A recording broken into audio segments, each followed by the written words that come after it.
ভগবান পাওয়ার একদম সহজ উপায়।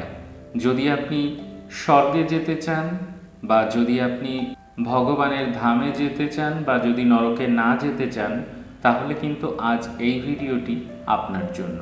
তো দেখুন, ভগবানকে পেতে গেলে আমাদেরকে প্রধানত যে সমস্ত জিনিসগুলো করতে হবে, সেই জিনিসগুলোকে আমরা যদি দুটো ভাগে ভাগ করি, দুটো পয়েন্টে যদি ভাগ করি, 1 নম্বর এবং 2 নম্বর। এই 1 নম্বর পয়েন্ট এবং 2 নম্বর পয়েন্ট, দুটি পয়েন্ট মেনে চললে কিন্তু আমরা ঈশ্বর লাভ করতে পারি, বা ভগবানকে নিজের করে পেতে পারি, বা স্বর্গে যেতে পারি, বা ভগবানের ধামে যেতে পারি। তাহলে এই যে দুটি প্রধান পয়েন্ট, সেই প্রধান দুটি পয়েন্টের প্রথম পয়েন্টটাকে আমরা বেশ কয়েকটা ভাগে ভাগ করব। যেমন আমাদেরকে যেগুলো মেনে চলতে হবে, প্রথম পয়েন্ট যে মাছ মাংস খাওয়া যাবে না, বা অন্য কোনো জীব হত্যা করে সেই জীবের মাংস নিজের স্বাদের জন্য অন্য প্রাণ হত্যা করে তার মাংস খাওয়া যাবে না। মানে সাত্ত্বিক ভোজন করতে হবে। গীতা ভাগবত অনুযায়ী সাত্ত্বিক পথে চলে সাত্ত্বিক ভোজন করতে হবে। মদ্যপান করা যাবে না, বা কোনো রকমের কোনো নেশা না করাই ভালো। তবে বিশেষ করে শাস্ত্রে যেটি বারণ করা হয়েছে, পঞ্চ মহাপাপের মধ্যে একটি পাপ মদ্যপান। জুয়া খেলা যাবে না, কারণ জুয়াটা দেখুন, আমরা যদি অর্থ, ধন দৌলত, টাকা পয়সা এগুলোকে লক্ষ্মী মনে করি, আর সেই লক্ষ্মীটাকে যদি নিয়ে গিয়ে, লক্ষ্মী আমাদেরকে মা, তাহলে সেই মাকে যখন জুয়াতে নিয়ে গিয়ে আমরা বাজি ধরছি, তখন কিন্তু নিজের মাকে নিয়ে গিয়ে সেই বাজি ধরা হচ্ছে, সেটাকে একটা খারাপ কাজে লাগানো হচ্ছে। সুতরাং জুয়া যদি কেউ খেলে তাহলে কিন্তু তার মহা পাপ হয়, আর সেই পাপ তাকে নরকে নিয়ে যায়। সুতরাং জুয়া খেলা থেকে দূরে থাকতে হবে যদি স্বর্গে বা ভগবানের ধামে বা ভগবান প্রাপ্তি করতে হয়। তারপর চুরি করা যাবে না। কোনো রকমভাবে কোথাও আপনি কোনো রকমের কোনো চুরি করতে পারবেন না। সেটা কোনো একটা টাকা হোক, বা কোনো জিনিসপত্র হোক, বা যাই হোক না কেন, কোনো রকম কোনো চুরি করতে পারবেন না, কারণ চুরি একটা মহাপাপ, যে পাপ আপনাকে নিশ্চিত নরকে নিয়ে যাবে, ভগবান পাওয়া থেকে অনেক দূরে সরিয়ে দেবে। তাই যত অভাবী হোক, যত সমস্যাই হোক, কোনো রকমভাবে কোনো দিন কোনো চুরি করার সাথে জড়ানো যাবে না। তারপরের পয়েন্ট হলো কাউকে ঠকানো বা মিথ্যে কথা বলা। মিথ্যে কথা বলা আর ঠকানো ব্যাপারটা অনেকটা মিল আছে। তো কাউকে আপনি মিথ্যে কথা বলে কোনো কিছু করতে পারবেন না। কোনো মিথ্যে প্রতিশ্রুতি দেয়া বা মিথ্যে বলা, সে যে কারণেই হোক না কেন, হ্যাঁ, কখনো ক্ষেত্র বিশেষ কোনো মহৎ অনেকটা ভালোর জন্য যদি কোনো সামান্য কিছু মিথ্যে কথা বলতে হয়, সেই মিথ্যে বলা কিন্তু ভালো। যেখানে মনে করুন আপনি ছোট্ট একটা এমন কিছু মিথ্যে কথা বললেন যাতে কারোর কোনো ক্ষতি হলো না, উল্টে সেই ছোট্ট একটা মিথ্যের জন্য অনেকের অনেক কিছু ভালো হলো। তো সেখানে আপনারা হয়তো ক্ষেত্র বিশেষ ব্যবহার করতে পারেন, কিন্তু সাধারণত কোনো রকমের কোনো মিথ্যে বলা যাবে না। সর্বদা সত্য কথা বলতে হবে যদি ভগবানকে পেতে হয়, এবং সেটা সময়ের সাথে আস্তে আস্তে নিজেকে সেইভাবে তৈরি করতে হবে এবং অভ্যাস করতে হবে। পরবর্তী পয়েন্ট হলো পরাস্ত্রী গমন বা পরাপুরুষ গমন।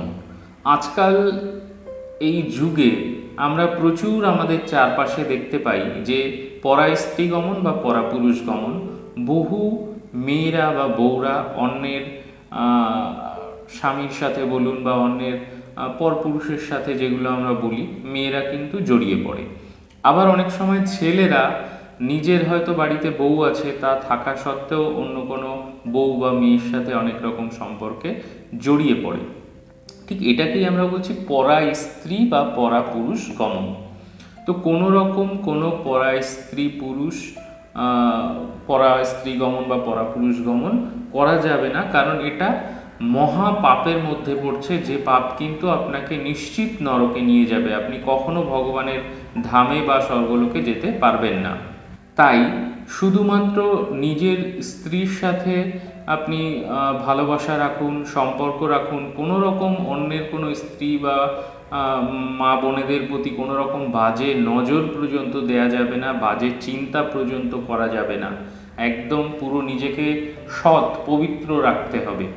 কখনো যদি সুযোগ হয় কোথাও কোনো অসহায় একা পথ চলা বাসে ট্রেনে রাস্তাঘাটে কোথাও কোনো মেয়ে বা মা বোন যদি কোথাও বিপদে পড়ে, একা কোনো সমস্যার মুখে পড়ে, তখন তার সুযোগের সদ্ব্যবহার না করে পারলে তাকে গিয়ে হেল্প করুন। দেখবেন সেদিন মনে অনেক পবিত্রতা আসবে, অনেক ভালো লাগবে, এত খুশি হবেন আপনি সেদিন অনুভব করতে পারবেন। তাই এই পরা স্ত্রী গমন বা পরা পুরুষ গমন অন্য নারীর প্রতি কোনো রকম কুদৃষ্টি কিন্তু রাখা যাবে না। তারপরের পয়েন্ট হলো খুবই গুরুত্বপূর্ণ পয়েন্ট এটিও, যে আপনি যে ইনকাম করছেন, টাকা ইনকাম করছেন, সেটা চাকরির মাধ্যমে হোক বা ব্যবসার মাধ্যমে হোক, যে কোনো রকমভাবে হোক, তো সেই যে টাকাটা আপনি ইনকাম করছেন, যে টাকাটা আপনি আপনার পরিবারে নিয়ে এসে আপনার পরিবারের খাওয়া দাওয়া থেকে শুরু করে পোশাক আশাক থেকে শুরু করে যাবতীয় যা কিছু সংসারের প্রয়োজনীয় জিনিস সবই কিন্তু সেই আপনার ইনকাম করা টাকা থেকে চলছে। তাহলে এখানে খুব ভালো করে বুঝতে হবে যে টাকাটা আপনি ইনকাম করে আনছেন চাকরি করে বা ব্যবসা করে, সেই টাকাটা অবশ্যই সৎ পথের ইনকাম হতে হবে।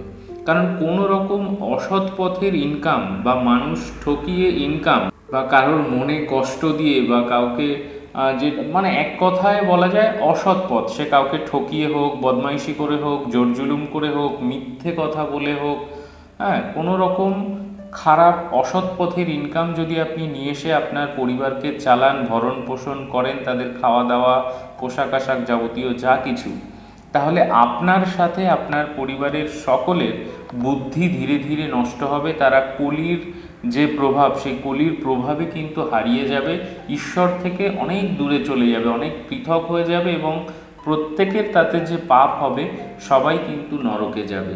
তাই ইনকামের দিক থেকে খুব সাবধান। আপনি হতেই পারে কোথাও কোনো এমন ব্যবসা করছেন যেখানে হয়তো কোনো একটা প্রোডাক্ট আপনি 10 টাকাতে কিনছেন, 10 টাকাতে কিনে 15 টাকাতে বিক্রি করছেন, আমি একটা উদাহরণ দেওয়ার জন্য বলছি। তো সেখানে হতেই পারে আপনি বলতেই অনেকে বলে না 15 টাকাতে দিচ্ছি, আমার 1 টাকাও লাভ নেই, একদম কেনা দামে দিয়ে দিচ্ছি, বেচা কেনা নেই। তো মিথ্যে কথা নয়, সত্যি কথা বলুন যে হ্যাঁ আমার অবশ্যই আমি লাভ রাখছি, আমার অনেক খরচাপাতি আছে, পাখার খরচা, এসি খরচা, লাইট খরচা বা দোকানের নানান রকম খরচা, ভাড়া, যে কোনো কিছু হতে পারে, আমি এই মালটা 15 টাকার নিচে দিতে পারবো না। সব সময় ভালো জিনিস রাখার চেষ্টা করুন এবং সত্যি কথা বলে সঠিক পথ অনুযায়ী কাজ বা ব্যবসা দুটো জায়গাতেই, হ্যাঁ, তো যখন মানুষ জানতে শুরু করবে আপনি মিথ্যে কথা বলেন না, আপনি সঠিক কথা বলেন, দামটাও মোটামুটি ঠিকঠাক, মানুষ তখন অটোমেটিক আপনার কাছে আসবে। সুতরাং ইনকামের দিক থেকে খুব সাবধান যে কোনো রকমের কোনো মিথ্যে বলে বা অসৎ পথে ইনকাম করা যাবে না, তাহলে কিন্তু পরিবারের সকলের বুদ্ধি নষ্ট হবে এবং যে পাপ হবে সেই পাপ কিন্তু নিশ্চিত নরকে নিয়ে যাবে, ঈশ্বরের থেকে পৃথক হয়ে যাবেন আপনারা। তো আমরা ভিডিওর প্রথমে বলেছিলাম দুটি পয়েন্ট আলোচনা করব, দুটি পয়েন্টের প্রথম পয়েন্টের মধ্যে এই সমস্ত পয়েন্টগুলি বললাম এবং খুব ইম্পর্টেন্ট গুরুত্বপূর্ণ যে 2 নম্বর পয়েন্টটি আলোচনা করব সেটি হলো ভগবানের নাম জপ, নাম সাধনা বা ধ্যান বা কীর্তন, পুজো পাঠ, এগুলো কিভাবে একটু ভালো করে বুঝে নিন। যখনই আপনি সৎ পথে চলছেন, যে সমস্ত সৎপথের কথাগুলো বললাম বা পাপের হাত থেকে বাঁচার কথা বললাম, তখনই কি হচ্ছে, যে মুহূর্ত থেকে আপনি সাত্ত্বিক ভোজন করছেন, সাত্ত্বিক পথে চলছেন, এতক্ষণ যে কথাগুলো বললাম, সেই জিনিসগুলো যখনই আপনি মেনে চলবেন তখনই আপনি পাপের হাত থেকে বাঁচা শুরু করলেন, আপনার কোনো পাপ আর কিন্তু থাকছে না। এবার সেই মুহূর্ত থেকে আপনি যখন এই নিয়মগুলো মানছেন তখন থেকে আপনার নতুন পাপ তৈরি হওয়া বন্ধ হয়ে যাচ্ছে। তার মানে নতুন পাপ যেখান থেকে বন্ধ হওয়া তৈরি হচ্ছে, যে আর কোনো পাপ হচ্ছে না, সেখান থেকে যদি আপনি ঈশ্বরের নাম জপ করছেন, নাম কীর্তন করছেন, পুজো পাঠ করছেন, তখন কি হচ্ছে, এই নাম জপ, নাম সংকীর্তন, এগুলো থেকে কিন্তু আপনার পুণ্যের ঝোলা বা ভাগবতিক যে ঝোলা, যেটি মৃত্যুর পর আত্মা এই শরীর ছেড়ে বেরানোর পর আত্মার যে জার্নি, সেই জার্নিতে আমাদের সাথে যে কর্মের ঝোলাটা যায়, সেই কর্মের ঝোলা কিন্তু আপনার তৈরি হচ্ছে এই নাম জপ, নাম কীর্তন, নাম সংকীর্তনের মাধ্যমে। তাহলে যখনই আপনি এই সৎ পথে চলে ঈশ্বরের নাম করবেন, নাম কীর্তন করবেন, তখনই আপনার সমস্ত পূর্বে যত পাপ পূর্বজন্মের সেগুলোও কিন্তু আস্তে আস্তে নষ্ট হতে শুরু করবে। এবং আস্তে আস্তে এমন একটা সময় আসবে যখন আপনার আর নতুন পাপ তৈরি হচ্ছে না। প্রতিদিন 5-10 মিনিট হোক, 15 মিনিট হোক, সারা দিনে সকালে ঘুম থেকে ওঠা থেকে শুরু করে রাত্রে ঘুমাতে যাওয়া পর্যন্ত সারা দিনের মধ্যে আপনার যখন সময় হয় 10 মিনিট, 15 মিনিট, 20 মিনিট, অন্তত পক্ষে 5-10 মিনিট তো করুনই করুন ভগবানের নাম সংকীর্তন, নাম জপ, যেটা আপনার মালা জপ হোক, ধ্যান হোক, বা জোরে জোরে হরিনাম সংকীর্তন হোক, আপনার যে ভগবানই ভালো লাগুক তার নাম করে করুন। তাতে করে কি হবে, আপনার অনেক পুণ্যর ঝোলা বা কর্মের ঝোলা ভালো কাজে ভর্তি হবে। এবং যখন আপনি দেহত্যাগ করবেন তখন আত্মার সাথে যে কর্মের ঝোলা যায়, সেই আপনার যে ভালো কর্মের ঝোলা এতদিন আপনি তৈরি করলেন, এবং সেই তৈরি করার একটা যে গুণ, রিয়াকশান আমরা যাকে বলি, পুনর্জন্মের বা আগের বহু পাপ কিন্তু তাতে নষ্ট হয়ে যায়। তাহলে কি হলো, আগের পাপ নষ্ট হলো, নতুন অনেক ভালো কর্ম তৈরি হলো, ভালো কর্মের ঝোলা তৈরি হলো। আপনি দেহত্যাগ করার পর বা মৃত্যুর পর কিন্তু আপনার আত্মা এই ভালো কর্মের ঝোলা নিয়ে আপনার কর্ম অনুযায়ী স্বর্গে বা ভগবানের ধামে চলে যাবে। আপনি ভগবান প্রাপ্তি করবেন। এবং যদি খুব ভালো করে অনেক বেশি বেশি করতে পারেন, হয়তো বেঁচে থাকা অবস্থাতেই বহু সাধু মহাত্মারা আছেন যারা স্বয়ং ভগবানের সাথে কথাবার্তা, দেখা সাক্ষাৎ কিন্তু আজও আমাদের ভারতবর্ষে এরকম বহু সন্ত মহারাজ গুরুজিরা আছেন। তো সেরকম জায়গাতে আপনি পৌঁছাতে পারেন। তো আশা করি বোঝা গেল যে কিভাবে আমরা ঈশ্বর প্রাপ্তি করতে পারি বা কিভাবে নরকের হাত থেকে বাঁচতে পারি। তো যে সকল বন্ধুরা ফেসবুক থেকে দেখছেন তাদেরকে বলবো ফেসবুক পেজটি ফলো করে এরকম আরও নানান রকম তীর্থধাম, মন্দির, আধ্যাত্ম কথার সাথে জুড়ে থাকতে। এবং যে সকল ইউটিউবের বন্ধুরা দীর্ঘদিন ধরে চ্যানেলটি সাবস্ক্রাইব করে চ্যানেলটির সাথে জুড়ে আছেন তাদেরকেও অনেক ধন্যবাদ। নতুন বন্ধুদের উদ্দেশ্যে বলবো আপনারাও চ্যানেলটি সাবস্ক্রাইব করে এরকম নানান ভিডিওর সাথে যুক্ত থাকুন। ভালো থাকুন সকলে। আজ এখানে শেষ করছি, দেখা হচ্ছে পরবর্তী ভিডিওতে। আর কে কোথা থেকে দেখছেন আপনার জায়গার নামটা কমেন্টের মাধ্যমে লিখে জানাতে ভুলবেন না, বা অন্য যদি কোনো প্রশ্ন থাকে অবশ্যই কমেন্টের মাধ্যমে জিজ্ঞাসা করতে পারেন। চেষ্টা করব পরবর্তী কোনো ভিডিওতে সেটি নিয়ে আলোচনা করার। ভালো থাকুন সকলে, আজ এখানেই শেষ করছি। শম্ভু হর হর মহাদেব, শিব শিব শিব।